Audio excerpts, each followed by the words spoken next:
বিশ্বের মুসলমানদের কাছে অত্যন্ত দীক্ষিত এবং বিশ্বের মানবাধিকার পন্থী মানুষের কাছে অত্যন্ত দীক্ষিত ইসরায়েলের বর্বরতা, বিশেষ করে ফিলিস্তিনের গাজা উপত্যকায় এই পর্যন্ত 2023 সালের অক্টোবর থেকে 70,000 নারী এবং শিশু নিহত হয়েছে। অনেকে অবরুদ্ধ হয়ে আছে, তারা খাদ্য পাচ্ছে না। বাচ্চাদের ছবি দেখে আমাদের কান্না আসে। সেই বাচ্চাদের জন্য, শিশুদের জন্য, নারীদের জন্য খাদ্য নিয়ে একটি বিশ্বের বিভিন্ন জায়গা থেকে প্রায় 44টি দেশের 500 মানবাধিকার কর্মী রওনা দিয়েছে। সেখানে ইসরায়েলি হায়নারা সেই সমুদ্রের নিয়ম লঙ্ঘন করে ত্রাণবাহী জাহাজকে আটক করেছে, অনেক মানবাধিকার কর্মীকে আটক করেছে। এটার আমরা তীব্র নিন্দা জ্ঞাপন করছি। সংগ্রামী জনতা, জাতিসংঘের আদালত ইসরায়েলের প্রধানমন্ত্রী নেতানিয়াহুকে যুদ্ধ অপরাধী ঘোষণা করেছে। আমরা জানতে চাই, যুদ্ধাপরাধী হলে সে বিভিন্ন দেশে কিভাবে সফর করতে পারে। আসুন, আজকে মিছিলের মাধ্যমে আমরা জানিয়ে দিতে চাই যে ফিলিস্তিনিদের সাথে আমরা আছি। আরেকটি কথা বলতে চাই, জাতিসংঘের 147টি দেশ ফিলিস্তিনকে দেশ হিসাবে স্বীকৃতি দিয়েছে, অথচ ইসরায়েল এটাকে কর্ণপাত না করে বিদ্যাঙ্গুলি প্রদর্শন করছে। আমরা মনে করি ফিলিস্তিন একটি স্বাধীন দেশ। ফিলিস্তিন এবং গাজা মুসলমানদের ঈমান এবং বিশ্বাস, সংস্কৃতির এবং মূল্যবোধের অংশ। আমাদের ঈমানের মধ্যে আল-আকসা মসজিদের প্রদীপ চলমান আছে। প্রিয় ভাই এবং বন্ধুগণ, আসুন আমরা মানবতার জন্য এবং ফিলিস্তিনের মুসলমানদের জন্য ঐক্যবদ্ধভাবে সংগ্রাম অব্যাহত রাখব। বাংলাদেশের একজন সাংবাদিক আলোকচিত্রী শহীদুল আলম এই মানবাধিকার কর্মীদের সাথে আছে। আরেকজন বাংলাদেশি মেয়ে এবং ব্রিটিশ বংশোদ্ভূত ফারিহা রুবি আক্তার, সেও আছে। আমরা মনে করি এই আমাদের মুখে। আসুন আজকে মিছিলের মধ্য দিয়ে আমরা দিয়ে দেব, আমাদের ঈমান আছে, আমাদের রক্ত আছে।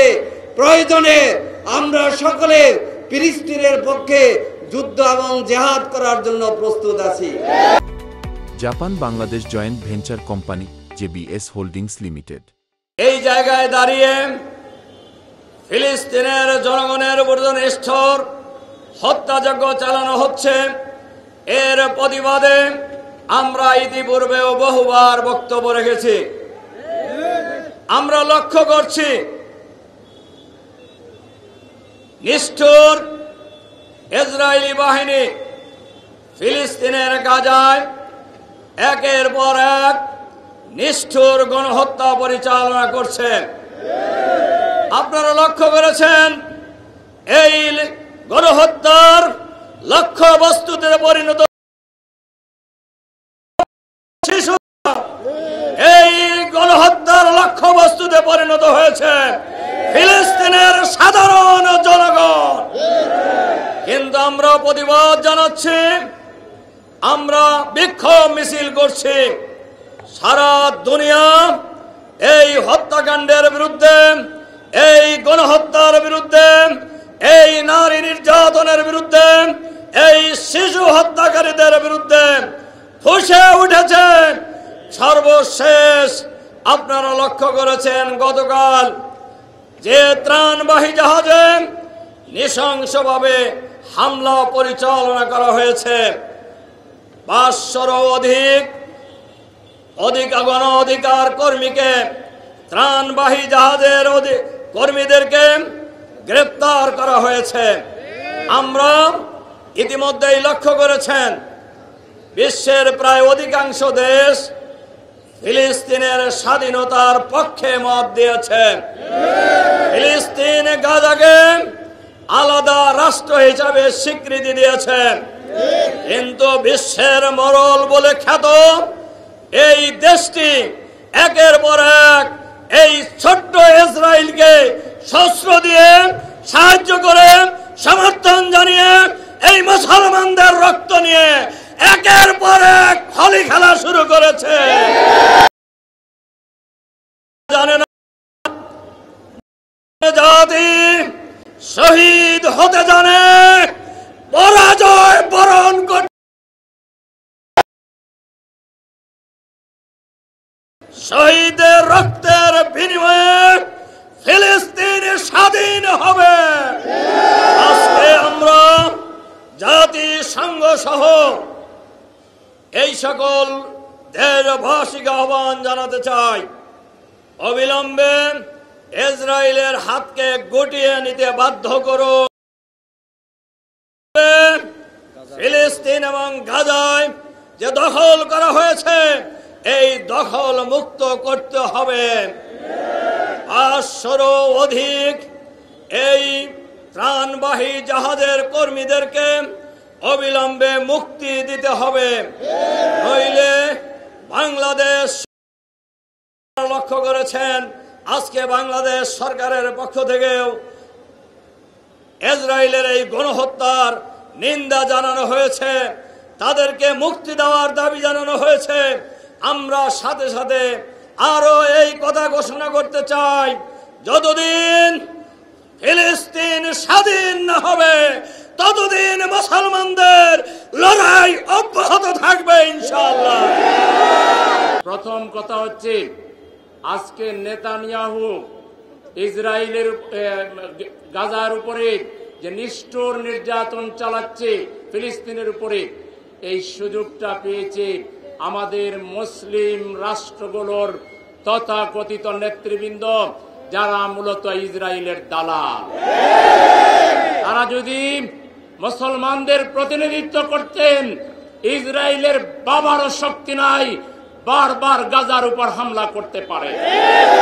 আমি চ্যালেঞ্জ ছুড়ে দিয়ে বলছি, মুসলিম নেতাদের যদি বিন্দু মাত্র আত্মমর্যাদাবোধ থাকে, আল্লাহর দরবারে দাঁড়াবার সেই ভয় যদি থাকে, আপনারা ওআইসির পক্ষ থেকে সকল মুসলিম রাষ্ট্র ঐক্যবদ্ধ হয়ে জিহাদ ঘোষণা করুন। এক সপ্তাহের ভিতরে ইসরায়েল খান ধ্বংস হয়ে যাবে।